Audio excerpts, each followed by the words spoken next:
கடந்த நேரமும் நடந்த தூரமும் என்கிற சுயசரிதை நூலை வெளியிடும் இந்த விழாவில்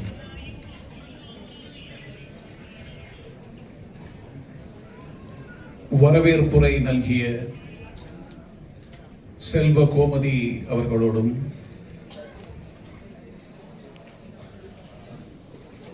நீதியரசர் சிவராஜ் பாட்டீல் அவர்களை பற்றி தானும் 80 வயதுகளை கடந்த போதிலும் இளமையான எண்ணங்களை நம்முன் பகிர்ந்து கொண்டு தனக்கே உரித்தான விதத்திலே தன் உரையை வழங்கிய தமிழகத்தின் அடையாளத்தை இலக்கிய பரப்பிலே பதிவு செய்த புதிய தரிசனங்கள் என்னும் அற்புதமான படைப்பிற்காக சாகித்ய அகாதமி பரிசு பெற்ற பொன்னீலன் அவர்களோடும்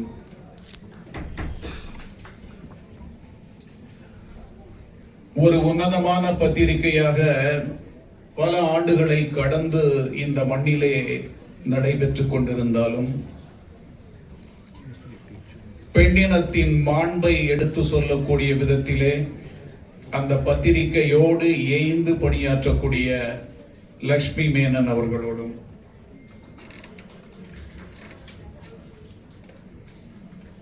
வாழ்க்கையை மனிதன் கழிக்கும் பொழுது கடந்து வந்த நாட்களை மறந்துவிடல் கூடாது என்பது உலகத்திற்கு எடுத்து வைக்கப்பட்ட தத்துவம். நீதித்துறையை சார்ந்தவர்களாக இருந்தாலும், அரசு பணியை சார்ந்தவர்களாக இருந்தாலும், அதிகாரத்திலே இருப்பவர்களாக இருந்தாலும், வாழ்க்கையை கடந்த காலத்தை மறந்துவிடக் கூடாது என்பதை இங்கே பதிவு செய்த நீதியரசர் ஜெயச்சந்திரன் அவர்களோடும் தனக்கே உரித்தான விதத்திலே தனது உரையை முத்திரை மாறாமல் எங்கும் பதிவு செய்வது போல இங்கேயும் பதிவு செய்த நீதியரசர் கற்பக விநாயகம் அவர்களோடும் தமிழகத்தின் மேடை என்றும் அனைவருக்கும் பொதுவானது. கர்நாடகத்திலே இருந்தாலும் சரி, நானும் தமிழகத்தின் மேடைக்கு சொந்தக்காரன் தான் என்பதை பதிவு செய்த கர்நாடக அரசின் கூடுதல் தலைமை வழக்கறிஞராக இருக்கக்கூடிய தேவதாஸ் அவர்களோடும் நீதியரசர் சிவராஜ் பாட்டீல் பால் ஆகச் சிறந்த பரிவும் அன்பும் கொண்டு கர்நாடகத்தில் இருந்து இந்த விழாவிலே கலந்து கொண்டிருக்கக்கூடிய அத்தனை சான்றோர்களோடும் வழக்கறிஞர்களுக்கும் மாணவர்களுக்கும் வாழ்க்கையையும் வழக்கறிஞர்களுடைய வாழ்க்கையை எப்படி எடுத்து செல்ல வேண்டும் என்பதை பதிவு செய்த நீதியரசர் பாஷா அவர்களோடும் இளம் வழக்கறிஞர்களுக்கு இப்படித்தான் உதவ வேண்டும் என்று நீதிபதியாக பணியாற்றிய கண்ணதாசன் அவர்களோடும்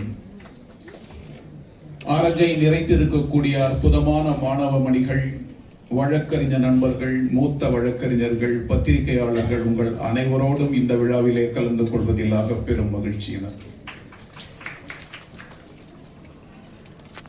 இந்த நூல் மெஹபூப் பாஷா அவர்களுக்கு சமர்ப்பிக்கப்பட்டிருக்கிறது. சமூகத்தின் அடித்தட்டு மக்களாக வாழக்கூடியவர்களுக்கு வாழ்க்கையை தொலைத்து விட்டதாக நினைத்துக் கொண்டு தன் வாழ்க்கையை பற்றி சிந்திக்காமல் நாட்களை கழித்துக் கொண்டிருக்கக்கூடியவர்களுக்கு தங்களுக்கான உரிமைகள் இதுதான், அதை தொலைத்து விட்டாலும் அதை மீட்டு தருவதற்கு நாங்கள் இருக்கிறோம் என்று பணிபுரிவதற்கு மெஹபூப் பாஷா ஒரு உன்னதமான உதாரணம். அவரோடு தோள் நின்று பணியாற்றிய ஹென்றி திபேங் போன்றவர்கள் உதாரணம். இந்த மண்ணில் வாழக்கூடிய மனிதர்களை நேசித்து பாருங்கள் என்று சொன்ன உன்னதமான ஒரு நீதிபதி சிவராஜ் பாட்டீல் அவர்கள் அதைத்தான் இந்த நூலிலே பதிவு செய்திருக்கிறார். சுயசரிதைகள் எழுதுவது என்பது ஏதோ புதிதான ஒரு விஷயம் அல்ல. கிறிஸ்து பிறப்பதற்கு 400 ஆண்டுகளுக்கு முன்பு செயின்ட் அகஸ்டின் என்பவர் கன்ஃபெஷன்ஸ் என்று ஒரு தன்னுடைய சுயசரிதையை பதிவு செய்தார். அதிலே உன்னதமான பதவியிலே இருக்கக்கூடியவர்கள், அரசை நடத்தக்கூடியவர்கள், ஆட்சி அதிகாரத்தை கையிலே வைத்திருக்கக்கூடியவர்கள் எல்லாம் வாழ்க்கையில் எப்படி வாழ வேண்டும் என்பதை பற்றியும், அறம் சார்ந்த வாழ்க்கை என்றால் என்ன என்பதை பற்றியும் கன்ஃபெஷன் என்பது பதிவு செய்தது கிறிஸ்து பிறப்பதற்கு 400 ஆண்டுகளுக்கு முன். இப்படி சுயசரிதைகள் உலகம் சார்ந்த பல்வேறு இடங்களிலும் பலராலும் எழுதப்பட்டிருக்கிறது. ஜூலியஸ் சீசர் எழுதியிருக்கிறார் தன்னுடைய சுயசரிதையை. போர்க்களத்திலே எவ்வாறு போரிட்டு எப்படி வெற்றி பெற முடியும், தோல்வியை எப்படி எடுத்து செல்ல வேண்டும் என்பதை ஜூலியஸ் சீசர் பதிவு செய்திருக்கிறார் தன்னுடைய சுயசரிதையில். பல்வேறு எழுத்தாளர்கள் தங்களுடைய சுயசரிதையை எழுதியிருக்கிறார்கள். படைப்பாளர்கள் ஆன்மீகத்தை ஒட்டி சுயசரிதை எழுதியிருக்கிறார்கள். அரசியல் காரணங்களை சார்ந்த சுயசரிதை எழுதியிருக்கிறார்கள். தத்துவ விசாரங்களை அறிந்து கொண்ட விதத்திலே சுயசரிதை எழுதியிருக்கிறார்கள். நீதியரசர் சிவராஜ் பாட்டீல் அவர்களுடைய சுயசரிதை அதிலிருந்து சிறிது விலகி செல்கிறது. இந்த சுயசரிதை என்ன சொல்கிறது என்றால், எப்படி பிறந்தோம் என்பதை தள்ளி வைத்துக் கொள்ளுங்கள். வாழ்க்கை உங்களை எப்படி எடுத்து செல்கிறது என்பதை தள்ளி வைத்துக் கொள்ளுங்கள். வாழ்க்கையிலே நீங்கள் அடையக்கூடிய இன்பங்கள், துன்பங்கள் ஆகிய அனைத்தையும் அனுபவித்து விட்டு அவற்றையும் சிறிது சிறிதாக தள்ளி வைத்துக் கொள்ளுங்கள். உன்னதமான பதவியை நீங்கள் அடையலாம், அதை உங்கள் மனதில் இருந்து தள்ளி வைத்து விடுங்கள். உங்கள் வாழ்க்கையின் சோகங்கள் உங்களை கீழே கொண்டு செல்லலாம், அவற்றை பற்றி நீங்கள் கருத்தில் கொள்ள வேண்டாம். தொடர்ந்து உங்களுடைய பயணத்தை எடுத்து செல்லுங்கள். அறம் சார்ந்த பயணமானது அமைந்தால் அந்த பயணம் வாழ்வின் உன்னதத்தை உங்களுக்கு கொண்டு வந்து சேர்க்கும் என்று அந்த சுயசரிதையிலே நீதியரசர் சிவராஜ் பாட்டீல் அவர்கள் பதிவு செய்கிறார். 5 அத்தியாயங்களாக இந்த நூல் பிரிக்கப்பட்டிருக்கிறது. இளமை வாழ்க்கை, வாழ்க்கையை எப்படி வாழ வேண்டும் என்பதை இந்த மண் உலகத்திற்கே உதாரணமாக கற்றுத்தந்தது. அறம் சிறந்த வாழ்க்கையை வாழ்ந்து பாருங்கள். காமம் சார்ந்த கடைங்கோட்காலை ஏமம் சார்ந்த மக்களோடு துவன்றி அறம் புரி சுற்றமோடு கிழவனும் கிடத்தியும் சிறந்தது பயிற்றல் இறந்ததன் பயனே என்று 2000 வருடங்களுக்கு முன்பு இந்த தமிழ் மண் உலகத்திற்கே சொல்லித் தந்தது. எப்படிப்பட்ட வாழ்க்கையை வேண்டுமானாலும் வாழ்ந்து விடலாம் என்று நினைக்காதீர்கள். அறம் புரி சுற்றமொடு கிழவனும் கிழத்தியும் சிறந்தது பயிற்றல் இறந்ததன் பயனே. அறத்தோடு வாழ்ந்து பாருங்கள் என்று சொல்லி தந்தது இந்த மண். அப்படிப்பட்ட வாழ்க்கையை நீதியரசர் சிவராஜ் பாட்டீல் துவங்குவதற்கான அந்த தருணம் அவருடைய பெற்றோர்கள் எப்படிப்பட்டவர்களாக இருந்திருப்பார்கள் என்று நினைத்து பாருங்கள். 2 வயதிலே தாயை இழந்துவிட்ட ஒரு மகனாக, தாயின் முகத்தை நினைவில் வைத்துக் கொள்ள முடியாத ஒரு மகனாக தன்னுடைய வாழ்க்கையை துவங்கி, அவர் பிறந்த ஊரிலே இருக்கக்கூடிய ஆரம்ப பள்ளியிலிருந்து கல்லூரி வரை கன்னடத்திலே கல்வி பயின்று, ஆங்கிலம் அறியப்படாத மண்ணை 35 கிலோமீட்டர் தூரம் பள்ளிக்காக பயணப்பட்டு தினமும் மாட்டு வண்டியிலே தன்னுடைய பயணத்தை தொடர்ந்து, மாட்டு வண்டி பயணத்தை அறம் சார்ந்த வாழ்க்கையாக கொண்டு சென்றால் அந்த பயணம் உச்ச நீதிமன்றத்திலே கொண்டு நிறைவு பெறும் என்பதை இந்த நூலிலே சிவராஜ் பாட்டீல் அவர்கள் பதிவு செய்தார். வாழ்க்கை ஒன்றும் இனிமையானதாக அவருக்கு இருந்து விடவில்லை. சிறு வயதிலே கடினமும் துயரமும் சார்ந்த வாழ்க்கை. 3 சகோதர சகோதரிகளுடன் பிறந்துவிட்ட இந்த ஒரு உன்னதமான ஆன்மாவிற்கு கடினங்களை அதன் போக்கிலேயே அனுபவித்து பார்க்கும் மனதும் அவருக்கு பெற்றோரால் ஊட்டப்பட்டிருக்கிறது. தாயினுடைய அரவணைப்பை பார்த்துவிட முடியாத அந்த குழந்தை சகோதரியாலும் சகோதரர்களாலும் தந்தையாலும் வளர்க்கப்பட்டு கல்லூரிக்கு செல்லும் வரை தன்னுடைய மிகவும் கடினமான வாழ்க்கையை நடத்தி அந்த வாழ்க்கை அவருக்கு கற்றுத்தந்தது அன்பு, பணிவு, கருணை, எடுத்த காரியத்தில் அனைத்திலும் நிதானம். இப்படிப்பட்ட வாழ்க்கையை வாழ்ந்து பார்த்தால் என்பதை தனது இளமை காலத்தில் அனுபவமாக பதிவு செய்திருக்கிறார். கல்லூரியிலே நுழையலாம், கல்லூரி தான் படித்த கல்லூரியிலேயே விரிவுரையாளர் பதவியை அடையலாம். காலப்போக்கிலே கல்லூரியிலே அவர் பயிற்றுவிக்கும் முறையால் மாணவர்கள் கவர பெற்றால் தான் நடத்தக்கூடிய வகுப்பில் மட்டுமே 100 மாணவர்கள் அமர்ந்து அந்த பாடத்தை கேட்கக்கூடிய அளவிற்கு மாணவர்களிடம் கரிசனமும் கல்வியை கற்றுத்தரும் திறமையும் மிக்கவராக தன்னை நிரூபிக்கலாம். அனைவராலும் போற்றப்படலாம். அந்த கல்லூரியிலேயே பேராசிரியராக மாறலாம். கல்லூரியின் முதல்வராக மாறலாம். இந்த வாழ்க்கை சட்டம் சார்ந்த வரை, சட்ட கல்வி வரை அவரை கொண்டு செல்லலாம். இது நீதியரசர் சிவராஜ் பாட்டீலினுடைய தொடக்க கால பயணம். சட்டக்கல்வி பயின்று முடித்த பின்னால் ஒரு மிகச்சிறந்த ஒரு வழக்கறிஞர், குலாப் கான் என்ற வழக்கறிஞரிடம் அவர் ஜூனியராக சேரலாம். 40 ஆண்டுகளை கடந்துவிட்ட அந்த மூத்த வழக்கறிஞர் எப்படி இளம் வழக்கறிஞர்களிடம் நடந்து கொள்கிறார் என்பதை பார்த்து பார்த்து தனக்கான 20 வழக்கறிஞர் ஜூனியர்களை ஊக்குவிக்கலாம், அவர்களை பாராட்டலாம்.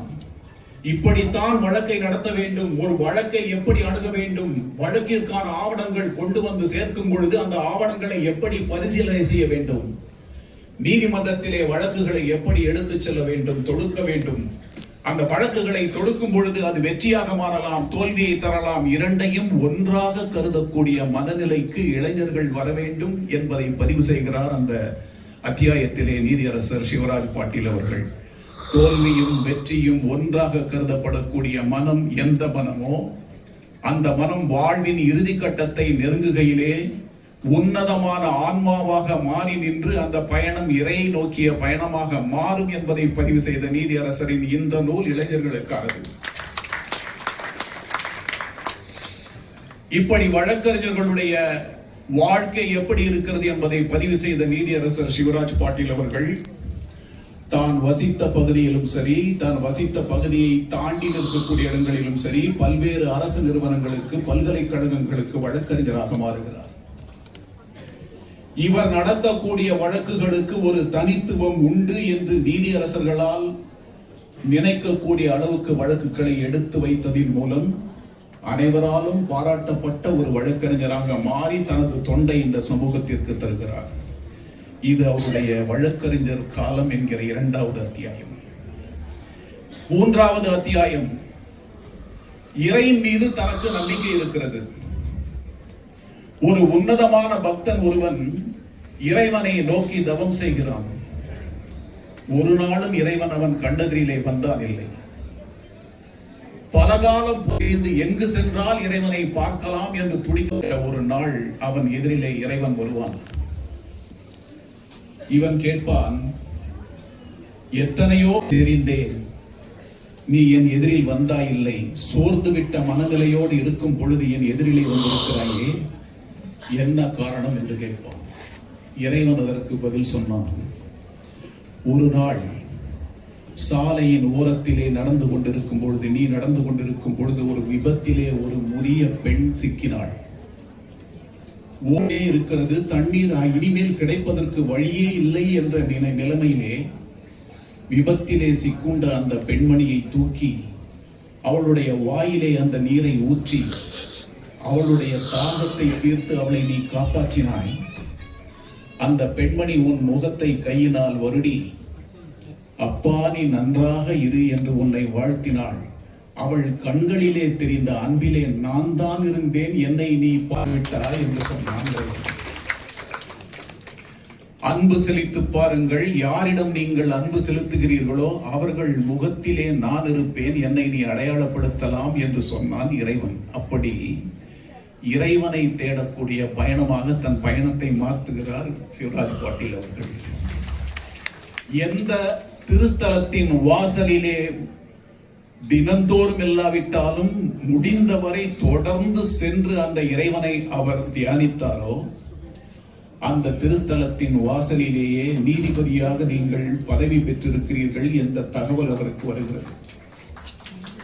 அந்த தகவலை கேட்டுவிட்ட நீதியரசர் சிவராஜ் பாட்டீல் அவர்கள் அந்த திருத்தலம் சார்ந்த அனைத்து விஷயங்களிலுமே தன்னுடைய மனதை செலுத்துகிறார். இறைவன் இப்படித்தான் தன்னை நாடி வருவார் என்று அந்த புத்தகத்தின் 3வது அத்தியாயத்திலே பதிவு செய்தார். நீதி அரசராக மாறிவிட்ட அவருக்கு 4 ஆண்டுகள் கர்நாடக உயர் நீதிமன்றத்திலே பணி. வழக்கறிஞர்களை எப்படி அணுக வேண்டும், இளம் வழக்கறிஞர்களை எப்படி உற்சாகப்படுத்த வேண்டும், வழிகாட்டுதல் வேண்டும். வழக்கை எடுத்து சொல்லும் பொழுது இளம் வழக்கறிஞர்களுக்கு சிறு சிறு குறைகள் இருக்கலாம், அந்த குறைகளை தவிர்த்து விட்டு அவர்களை அணுக வேண்டும். அன்பு காட்டக்கூடிய மனநிலையிலே அவர்கள் வாதங்களை கேட்க வேண்டும். அந்த வாதங்களின் சாரத்தை எடுத்து பிழிந்து தேவையானவற்றை வைத்து தீர்ப்புகளை வழங்க வேண்டும் என்று சொன்ன உன்னதமான நீதியரசர் சிவராஜ் பாட்டீல் கர்நாடகத்தில் இருந்து சென்னைக்கு வருகிறார். There are various divisions before Madras High Court. Commercial division, maritime division, various divisions. கர்நாடகத்திலே தாம் தொட்டு பார்க்காத பல்வேறு பிரிவுகள் சார்ந்த வழக்குகளை வழக்கறிஞர்கள் சங்கத்திலே ஏற்பட்ட பிணக்குகளை சென்னையிலே தீர்க்க முடிந்தது. சென்னையிலே சமரச மையங்கள் உருவாகுவதற்கு அவர் காரணமாக இருந்திருக்கிறார். தான் வாழ்ந்த காலகட்டத்திலே, தான் வழக்கறிஞராக இருந்த காலகட்டத்திலே எம்.என். வெங்கடாச்சலையா அவர்களையும் டி.எம். சந்திரசேகர் அவர்களையும் உன்னதமான நீதிபதிகளாக தன்னுடைய நூலிலே அவர் பதிவு செய்கிறார். இவர்களால் நான் ஈர்க்கப்பட்டேன். வழக்கறிஞர்களுடைய முகத்தை பார்த்துவிட்டு வாடி நிற்கக்கூடிய ஒரு வழக்கறிஞருக்கு ஏதாவது ஒரு விதத்திலே உதவி செய்ய முடியுமா என்ற சிந்தனையோடு வாழ்ந்தவர் டி.எம். சந்திரசேகர் என்று பதிவு செய்திருக்கிறார். எம்.என். வெங்கடாச்சலையா அவர்கள் இவரை பற்றி பேசும் பொழுது, பதவியிலே இருப்பது பதவியில் இல்லாமல் இருப்பது இரண்டும் ஒன்று என்று என்றைக்கு ஒரு நீதிபதி நினைக்கிறாரோ, பதவியில் இருக்கும் பொழுதும் பதவியில் இல்லை என்ற சிந்தனையோடு என்றைக்கு ஒரு நீதிபதி தனது பணியை செய்கிறாரோ, அவர்தான் நீதிமன்றத்தின் அந்த நாற்காலியிலே உட்கார்வதற்கு தகுதியானவர் என்று எம்.என். வெங்கடாச்சலையா சொல்கிறார். நீதியரசர் சிவராஜ் பாட்டீல் அவர்கள் அதை குறிப்பிடுகிறார். 1990களின் ஆரம்ப காலகட்டத்திலே அரசாங்க வழக்கறிஞராக இருந்த நான் நீதியரசர் சிவராஜ் பாட்டீல் அவர்களுடைய நீதிமன்றத்திலே பல வழக்குகளை நடத்தி இருக்கிறேன். நடத்த முடியாத, நடத்த தெரியாத ஒரு வழக்கையும் அவரிடம் எடுத்து சென்று ஏதோ ஒரு விதத்திலே இதை சொல்ல முடியுமா என்று முயற்சித்து பார்த்திருக்கிறேன். நன்றாக படித்து விட்டு வந்து எந்த விதமான சிந்தனையும் இல்லாமல் இது சரி இது தவறு என்று நீங்களாக முடிவு பண்ணாமல் உங்களுடைய வழக்கை எடுத்து வைத்து பாருங்கள், விளைவுகள் நன்றாக இருக்கும் என்று நீதிமன்றத்தில் அமர்ந்து சொன்ன நீதியரசர் சிவராஜ் பாட்டீல் அவர்கள் உயர் நீதிமன்றத்தில் இருந்து விடைபெற்று உச்ச நீதிமன்றத்திற்கு செல்லும் பொழுது, நீதி பதவி என்பது பதவி அல்ல, அது இறைவனால் இடப்பட்ட பணி என்ற வாசகத்தை என்னால் பதிவு செய்ய முடிந்தது என்றால் அதற்கான உதாரணம் நீதியரசர் சிவராஜ் பாட்டீல் அவர்கள். 3 அத்தியாயங்களை கடந்து ஓய்வுக்கு பின்னால் எந்த பதவியும் எனக்கு தேவையில்லை என்று சொல்லி அதை ஒரு கொள்கையாக மாற்றி காட்டியவர் நீதியரசர் சிவராஜ் பாட்டீல். உச்ச நீதிமன்றத்திலே பதவி வகித்த பொழுது பருச்சா அவர்களோடு அமர்ந்து அவர் எந்த விதத்திலே தனது வழக்குகளை நடத்துகிறார் என்பதை கூர்ந்து கவனித்து பின்னாளிலே உச்ச நீதிமன்றத்தின் தலைமை நீதியரசர்களாக இருந்த பலருக்கும் வழிகாட்டியாக மாறி நின்றவர் சிவராஜ் பாட்டீல் அவர்கள். வாழ்க்கையை தான் சார்ந்த துறையிலே எப்படி எடுத்துச் செல்ல வேண்டும்,